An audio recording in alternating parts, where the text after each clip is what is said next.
Assalamualaikum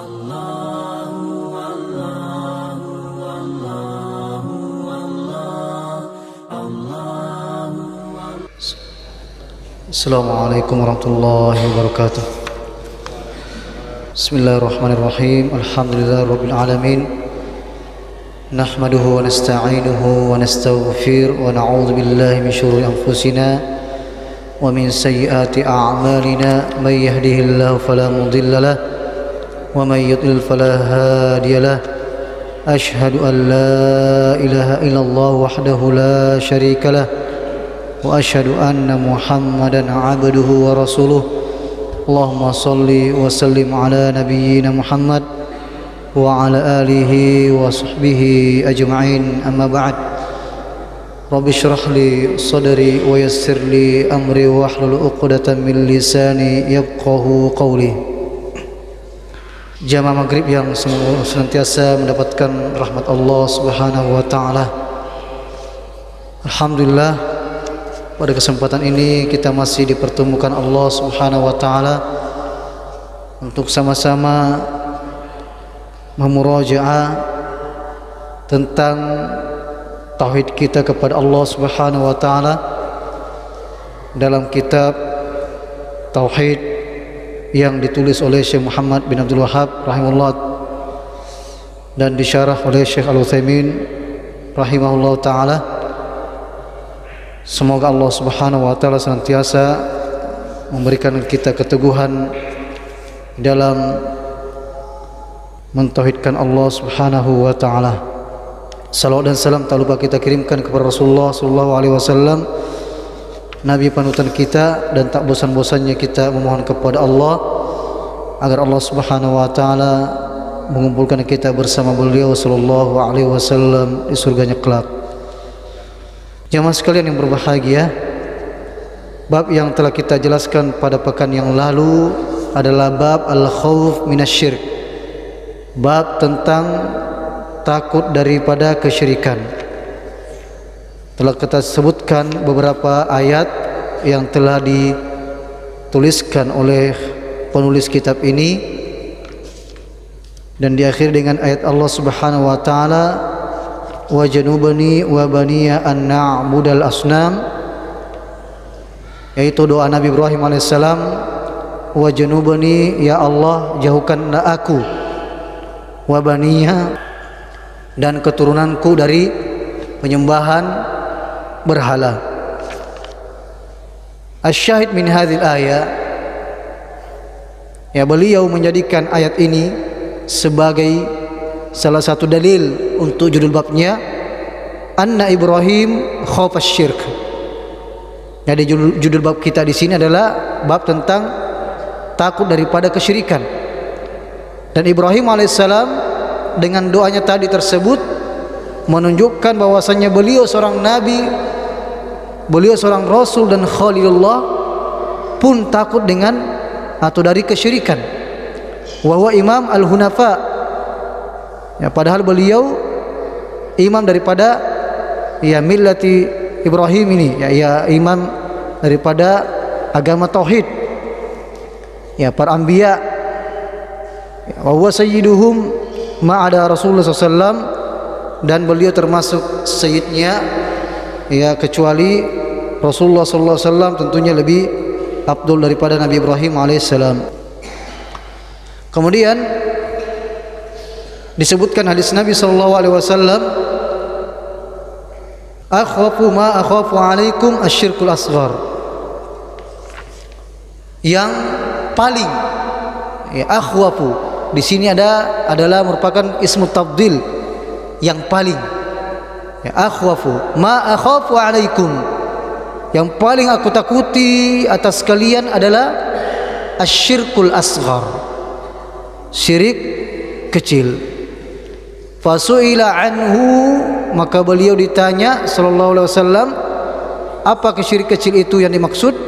Faqala ar-riya, ya, maka Nabi SAW mengatakan itu adalah riya. Kenapa jemaah sekalian? Karena sahabat radhiyallahu anhum tentunya bersama Nabi sallallahu alaihi wasallam, yang mereka bisa langsung ditauji, bisa langsung diarahkan jikalau mereka akan terjatuh pada syirik besar.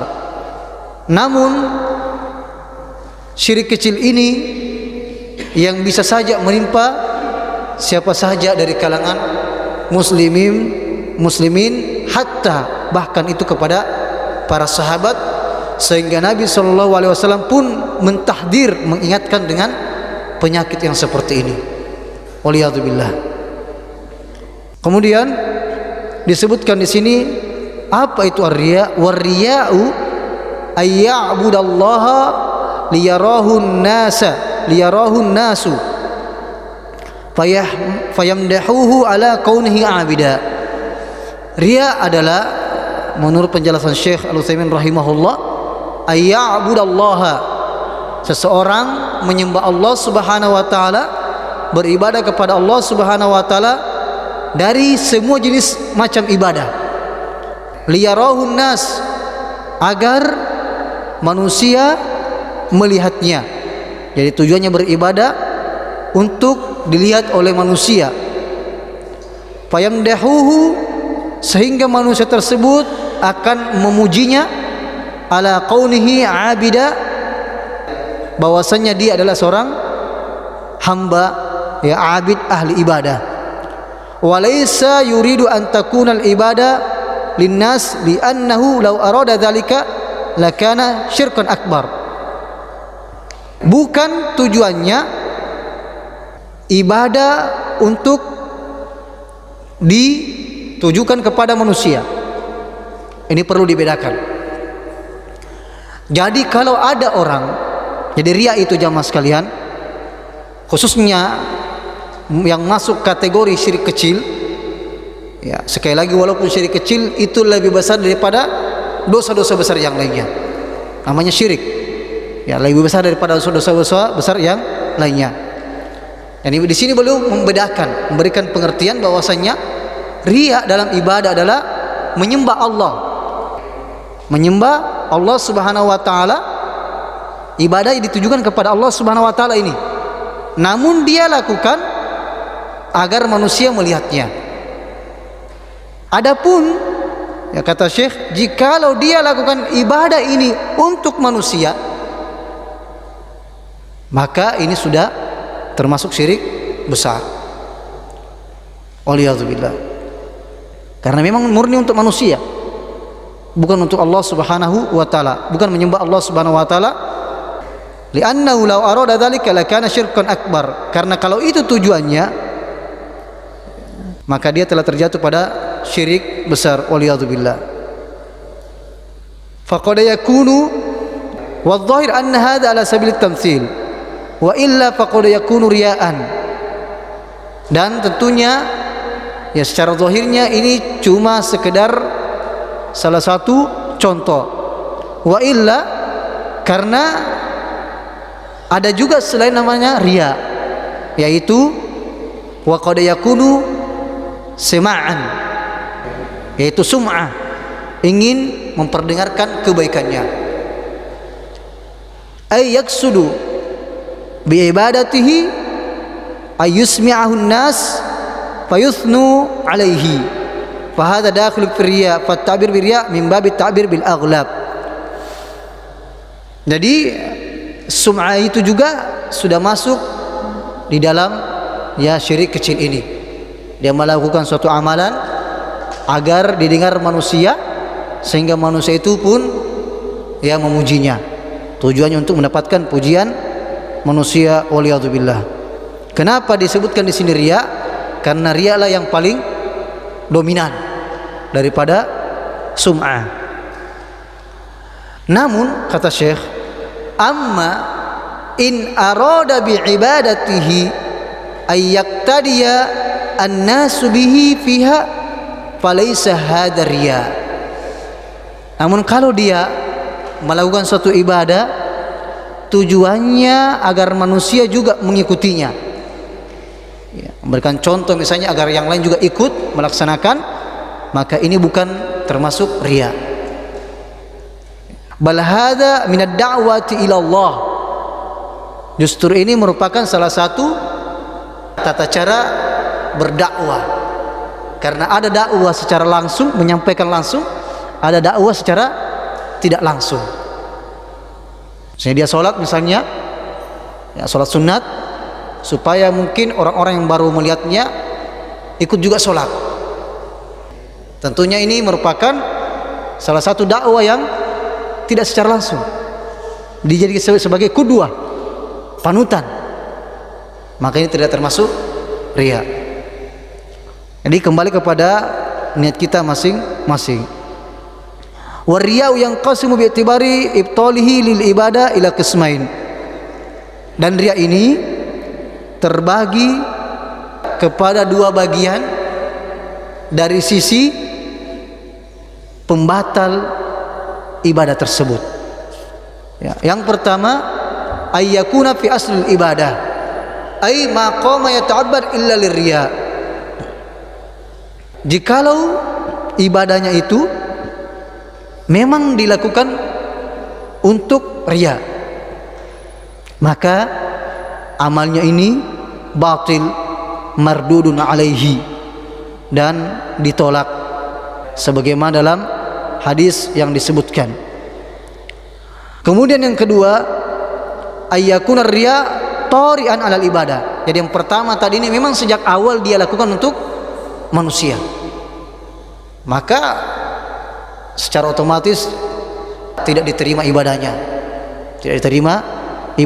karena syurut qabulil ibadah, syarat diterimanya ibadah itu ada dua: ikhlas karena Allah dan sesuai dengan petunjuk Rasulullah sallallahu alaihi wasallam.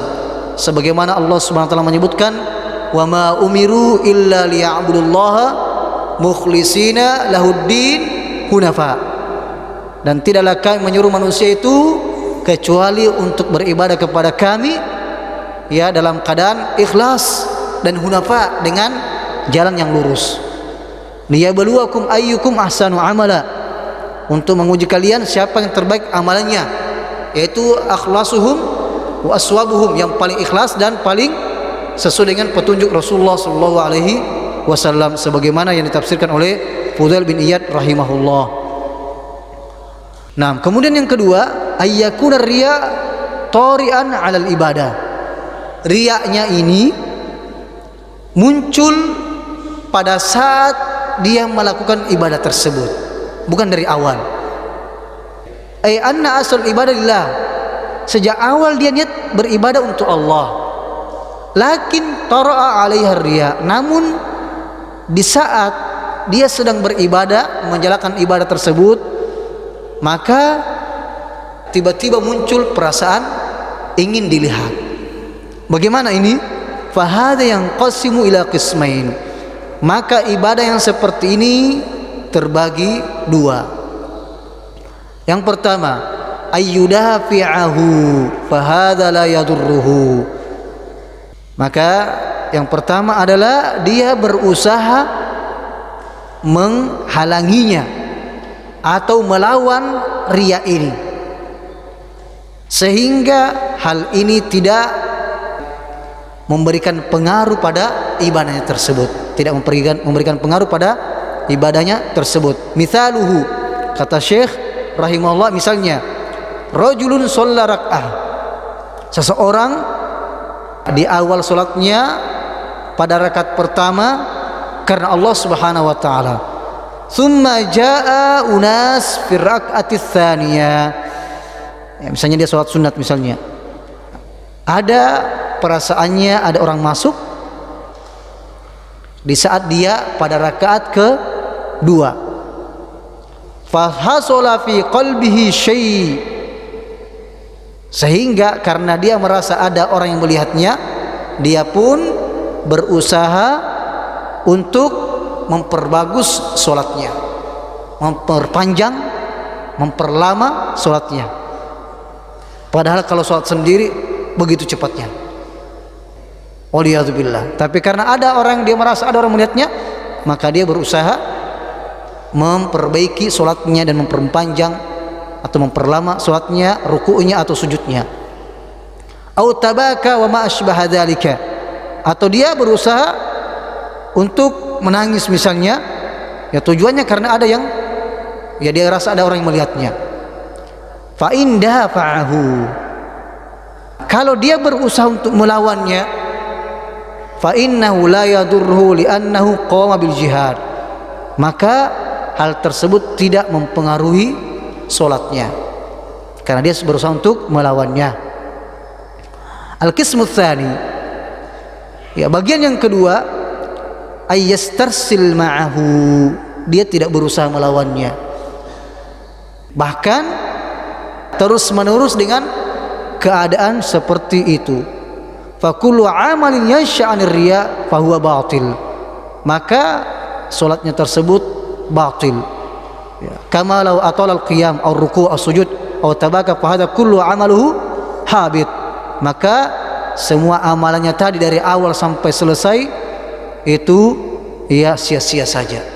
Waliyadzubillah, sebagaimana firman Allah Subhanahu wa taala, la in asyrakta la yahbatanna 'amaluk, jikalau engkau berbuat syirik maka terhapus semua amalan-amalanmu. Waliyadzubillah. Wa lakin hal hadzal butlan yamtaddu ila jamil ibadah am la? Naqul nah, di sini beliau ingin juga memperinci lagi ibadah secara umum, bukan cuma sholat. Apakah jikalau di awal dia laksanakan karena Allah Subhanahu wa taala, kemudian di pertengahan dia lakukan karena manusia, maka di sini ada dua bagian. Jadi ini dibahas secara umum lagi, bukan cuma sholat saja. Ayyakuna akhirul ibadah mabniyan ala awwaliha bihaitsu la yasihhu awwaluha ma fasadi akhiriha fa hadhihi kulluha fasidah. Jikalau ibadah itu dia punya hubungan dari awal sampai selesai seperti sholat, maka dari awal sampai selesai, walaupun dia riaknya nanti pada rakaat terakhir, maka sholatnya ini fasid, ya sia-sia saja. Waliyadzubillah.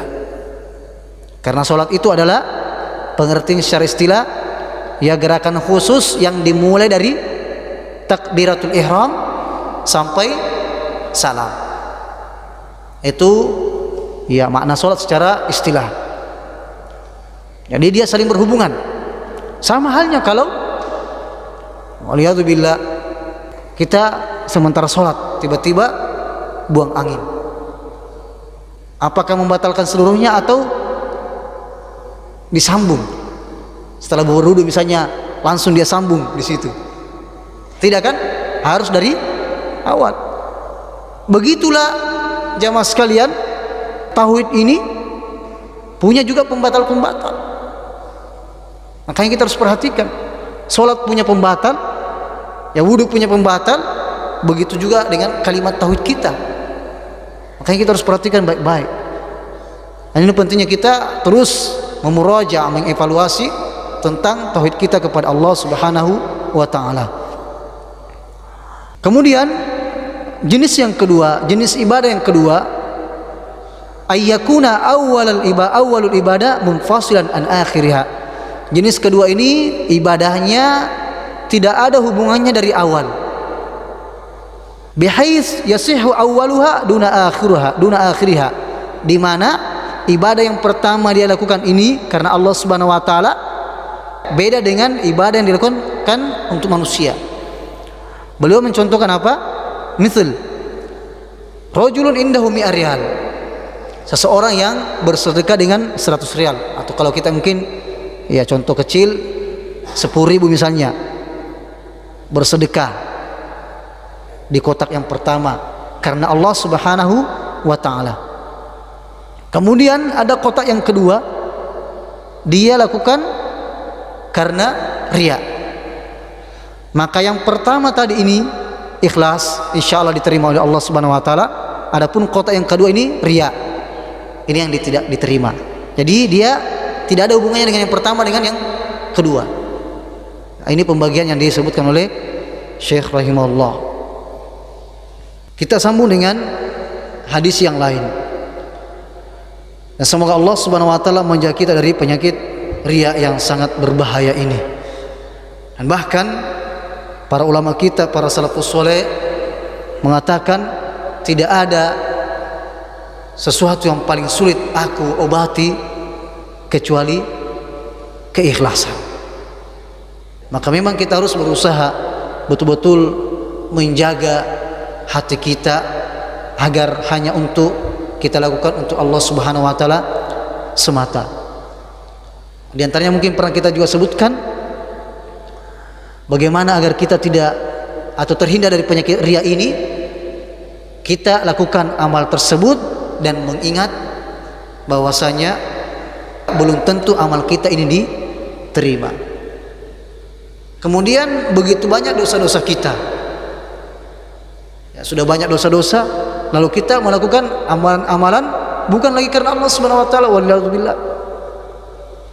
Ya, begitu hinanya kita di hadapan Allah Subhanahu wa taala. Dan kemudian tentunya yang paling penting juga senantiasa berdoa kepada Allah Subhanahu wa taala dari syirik besar maupun syirik kecil. Ya, sebagaimana doa Nabi Ibrahim, wa junubni wa baniya an na'budal asnam.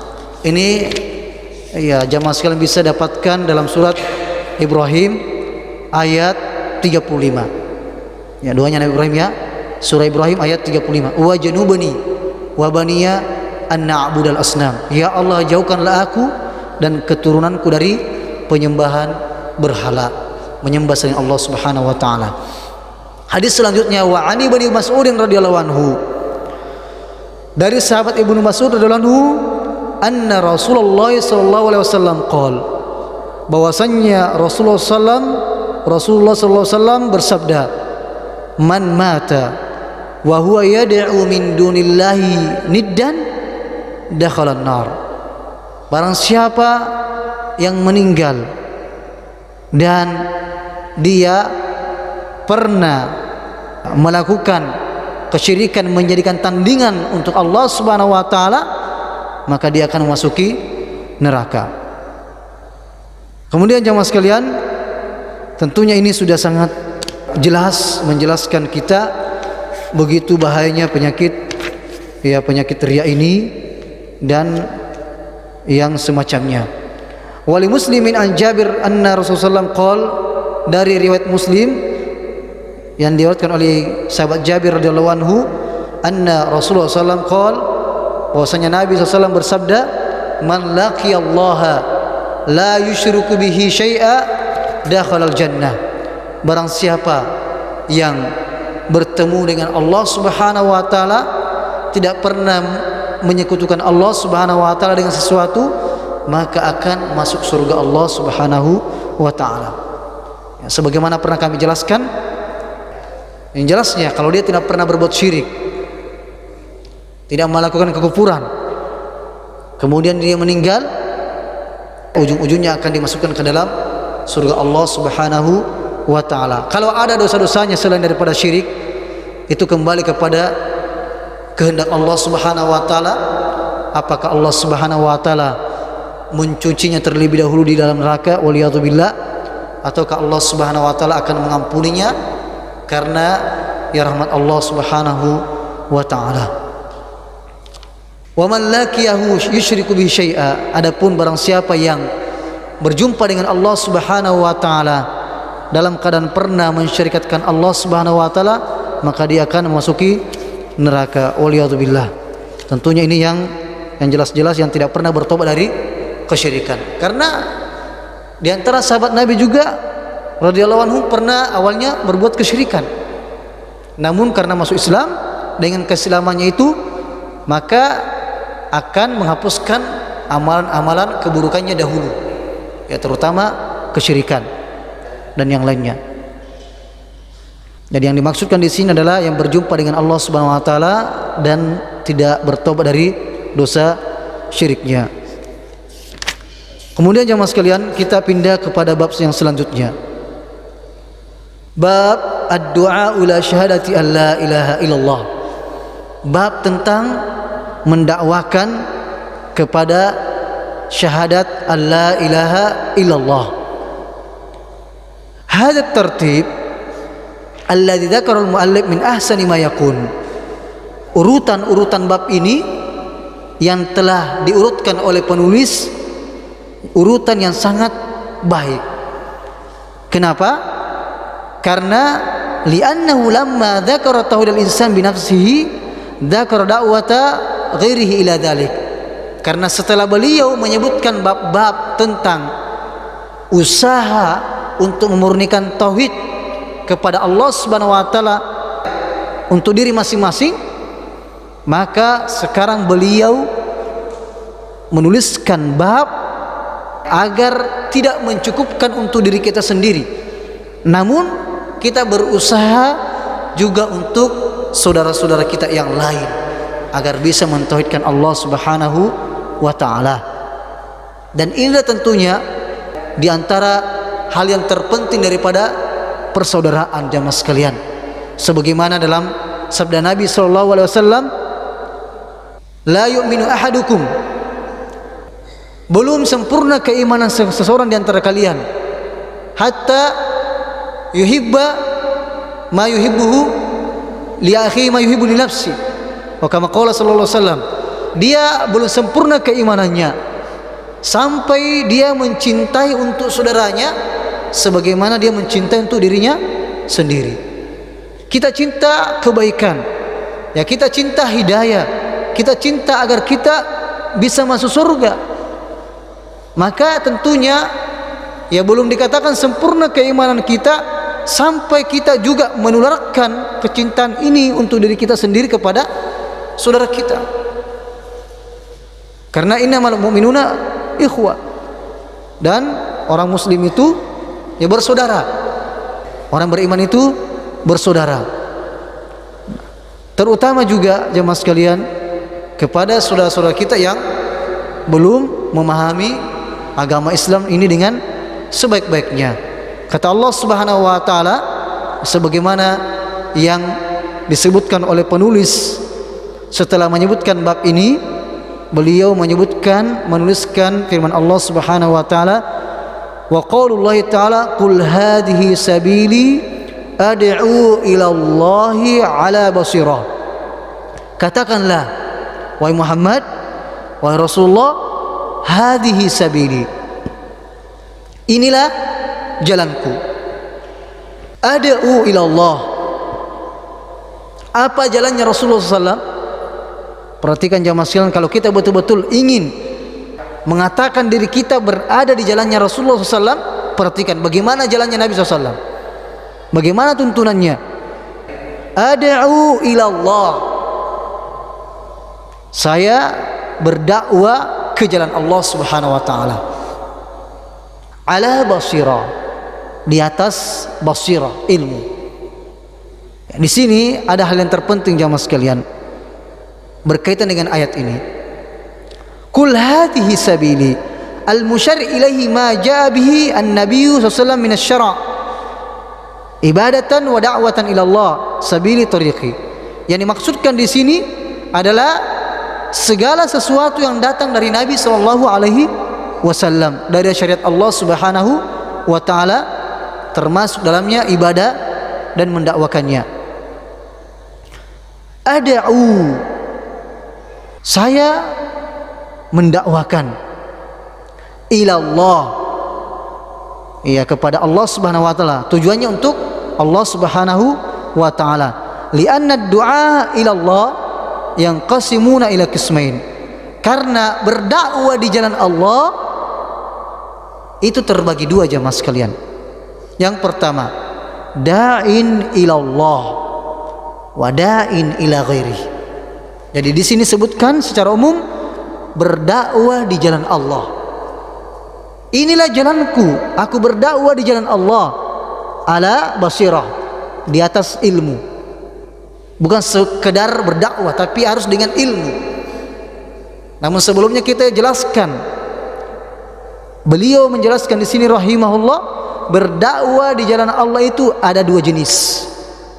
Yang pertama, da'in ilallah, dia berdakwah di jalan Allah untuk Allah, li'ila kalimatillah, untuk menegakkan, untuk meninggikan kalimat Allah. Kemudian jenis yang kedua, da'in ila ghairihi. Dia berdakwah di jalan Allah, tapi tujuannya apa? Untuk dirinya, untuk popularitas. Waliyadzubillah. Fadda'i ila Allah Ta'ala huwal mukhlis. Orang yang berdakwah kepada Allah untuk Allah Subhanahu wa taala, wal mukhlis, mereka adalah orang-orang ikhlas. Yuridu ayyusila innas ila Allah Ta'ala. Tujuannya dia berdakwah di jalan Allah untuk mengantarkan manusia agar dekat kepada Allah. Itu tujuannya. Waddai ila ghairihi, adapun orang yang berdakwah untuk jadi yang kedua tadi adalah da'in ila ghairihi, berdakwah untuk selain Allah Subhanahu wa taala. Tadi yang pertama adalah berdakwah untuk Allah Subhanahu wa taala. Kemudian yang kedua, berdakwah untuk selain Allah Subhanahu wa taala. Dan berdakwah untuk selain Allah ini beliau jelaskan lagi, wadda'i ila ghairihi qad yakunu da'iyan ila nafsihi. Orang yang berdakwah untuk selain Allah boleh jadi dia berdakwah untuk dirinya sendiri, untuk popularitasnya, untuk agar dia tenar. Dia mengajak orang untuk dirinya agar dikenal. Yad'u lal haqqi li ajli ay yu'azzam bainan nas wa yuhtaram. Dia dakwah kepada kebenaran, tapi tujuannya agar mendapatkan kedudukan di depan manusia, agar dihormati oleh manusia. Walihada tajiduhu yaghdab idza lam yaf'alun nas ma amara bihi. Oleh karena itu terkadang didapatkan orang yang seperti ini, waliyadzubillah, dia marah kalau dia tidak laksanakan apa yang dia arahkan manusia ya kepadanya, yang diarahkan kepada manusia. Wala yaghdab idza irtakabu nahyan a'dham minhu. Jadi dia terkadang orang yang seperti ini dia marah ya kalau dia tidak melakukan apa maunya. Manusia tidak melakukan apa yang diinginkan oleh dai ini. Namun ketika manusia melakukan dosa, dia tidak terlalu peduli. Lakin lam yada'u ila tarkihi, bahkan dia tidak menyuruh untuk meninggalkan perbuatan kemaksiatan tersebut. Dan yang pertama tadi untuk popularitasnya, agar mendapatkan kedudukan di hadapan manusia. Waliyadzubillah.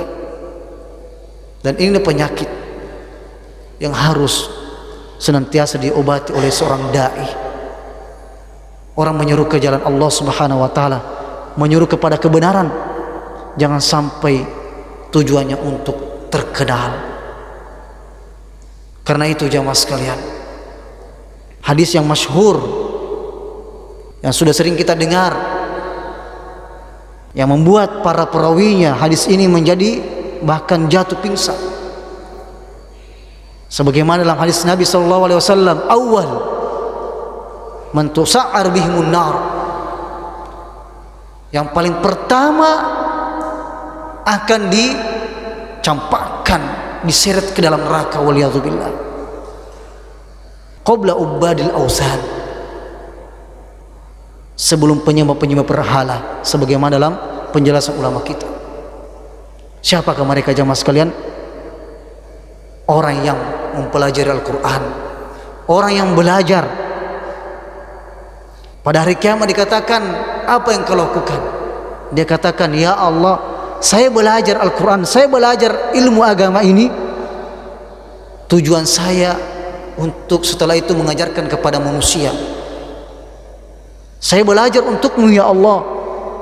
Kemudian dikatakan kepadanya, kadzabta, engkau dusta, engkau melakukan semua itu liqul annaka alim, liqul annaka qari.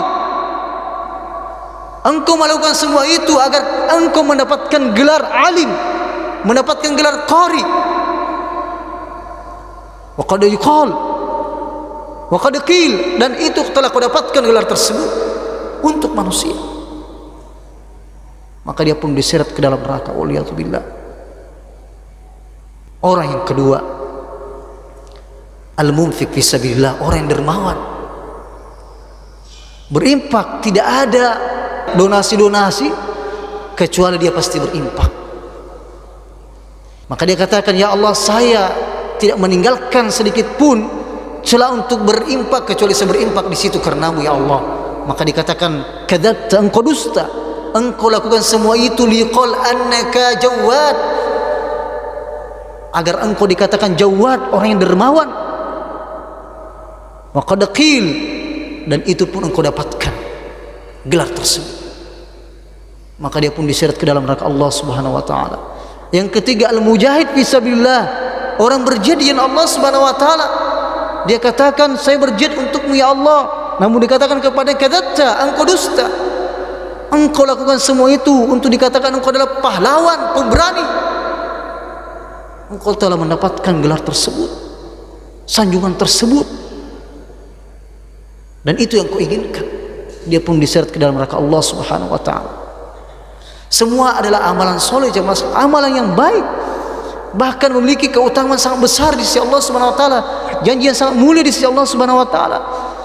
Namun ketika dilakukan bukan karena Allah Subhanahu wa taala, untuk mendapatkan ya keutamaan di hadapan manusia, maka menjadi orang yang pertama kali diseret ke dalam neraka. Waliyadzubillah. Maka hendaknya sekali lagi jamaah sekalian, li walakum jami'a, untuk saya dan kepada saudara-saudara sekalian, marilah kita senantiasa muhasabah diri kita, muhasabah amalan-amalan kita. Kita ini beramal untuk siapa? Kita berkumpul untuk siapa? Kalau kita renungi betul-betul, iyyaka na'budu, ya Allah, aku hanya beribadah untukmu ya Allah, maka akan hilang perasaan riya dan ingin dipuji oleh manusia. Jemaah sekalian, manusia yang kita harapkan pujiannya tidak akan menemani kita di kubur, tidak akan menolong kita di kubur. Jemaah sekalian, tidak akan menolong kita di hari kiamat nanti. Sehingga kenapa kita mau untuk mendapatkan pujian mereka? Cukuplah, begitu banyak dosa-dosa kita telah ditutupi oleh Allah Subhanahu wa taala. Maka perbanyaklah perbuatan kebaikan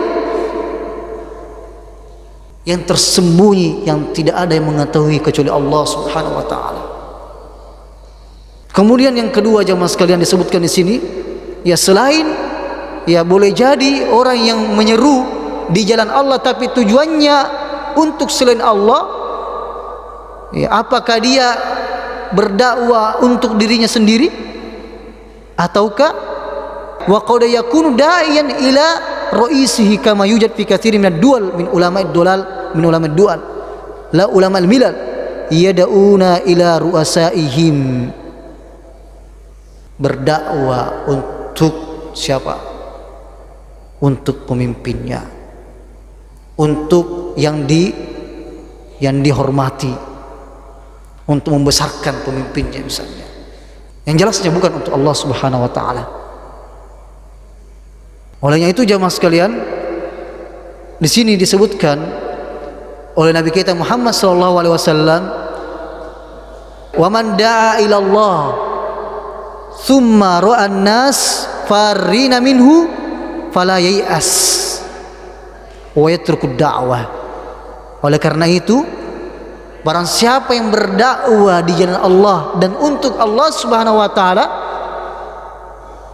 namun manusia menghindar darinya, yang penting awalnya kita berdakwah dengan cara yang baik, ya, dengan hikmah, tapi berusaha dengan hikmah, namun manusia tetap menghindar dari kita, maka beliau mengatakan fala yai'as, jangan sama sekali berputus asa. Dan bahkan jangan sampai hal tersebut menyebabkan kalian meninggalkan dakwah.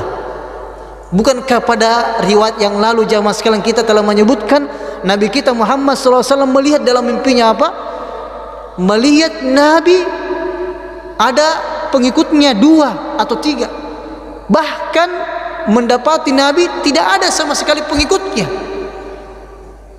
Ya inilah kita lihat bagaimana kita berdakwah.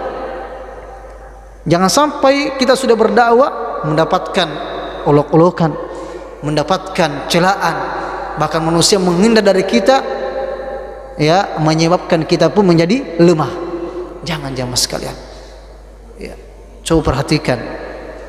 Ya, Nabi kita Muhammad sallallahu alaihi wasallam setiap musim haji datang mendatangi para jemaah haji untuk mendakwakan tauhid, menawarkan Islam. Tidak putus asa. Kemudian ke Taif lagi, mengharapkan dakwah, mengharapkan ya orang Taif menerima dakwatul Islam, namun justru disambut dengan celaan dan lemparan sehingga mencederah Nabi kita Muhammad sallallahu alaihi wasallam. Malaikat gunung datang dan mengatakan, ya, apakah engkau ingin kami hancurkan, benturkan kedua gunung ini kepada mereka sehingga mereka binasa? Namun apa kata beliau SAW, jamaah sekalian? Tidak. Semoga keturunannya nanti beriman kepada Allah Subhanahu wa ta'ala. Tidak putus asa, jamaah sekalian. Walaupun yang hadir mungkin 1, 2, yang 3 melakukan dirasa, halaqah dan sebagainya, melakukan ta'lim, jangan pernah putus asa. Karena kita berdakwah untuk siapa? Berdakwah untuk Allah. Kita tidak dituntut apa? Kita tidak dituntut hasil. Yang dituntut apa? Apa yang kita lakukan. Sehingga jamaah sekalian berbahagia, seorang dai itu dia tidak akan merasa sedih. Maksudnya dalam tanda kutip tidak merasa putus asa ketika sedikit yang datang. Karena memang tujuannya untuk menyampaikan kebaikan. Walaupun tentunya akan menjadi semangat kalau begitu banyak yang datang, sehingga karena apa? Tujuannya agar semakin banyak pahalanya. Itu yang diinginkan. Bukan karena dikatakan, "Oh, banyak pengikutnya." Bukan itu. Tapi agar manusia banyak yang mendapatkan hidayah lewat beliau. Jamaah sekalian berbahagia, jangan sampai ya karena persoalan sepele kita meninggalkan saudara kita. Persilangan pendapat, yang ulama pun berbeda pendapat, kita mempertahankan pendapat kita. Jamaah sekalian berbahagia, sungguh kalau kita meninggal, kita harapkan doa-doa saudara kita. Kita harapkan banyak mensolati kita. Lalu bagaimana kalau banyak kita punya musuh? Salah sedikit kita tinggalkan yang lagi saudara kita. Bagaimana kalau kita meninggal? Ya sungguh sangat ya, mengharukan ketika ada orang yang disolati dengan ribuan manusia, puluhan manusia. Namun kalau sudah cuma sedikit mensolati, jamaah sekalian, ya, karena gara-gara persoalan sepele, ya akhirnya kewalahan dalam masalah mengurus jenazah keluarganya sendiri. Padahal mereka butuh saudara. Kita butuh saudara, jamaah sekalian. Senantiasa saling mendoakan dan saling menasihati kita. Sekali lagi, jangan gara-gara persoalan sepele kita tinggalkan saudara kita. Kita mengharapkan doa mereka, kita mengharapkan nasihat mereka, kita mengharapkan kesetiaan selama kita masih hidup, apalagi nanti di akhirat kelak. Jamaah sekalian berbahagia. Semoga Allah Subhanahu wa ta'ala senantiasa mentaklif qulub kita, menyatukan hati-hati kita, dan mengistiqomahkan kita di atas hidayah Allah Subhanahu wa ta'ala sampai kita diwafatkan dalam mentauhidkan Allah Subhanahu wa ta'ala. Tawaffana muslimin wa alhiqna bis solihin. Subhanakallahumma bihamdik, asyhadu an la ilaha illa anta, astaghfiruka wa atubu ilaik. Wa sallallahu ala nabiyyina Muhammad walhamdulillahi rabbil alamin. Assalamualaikum warahmatullahi wabarakatuh.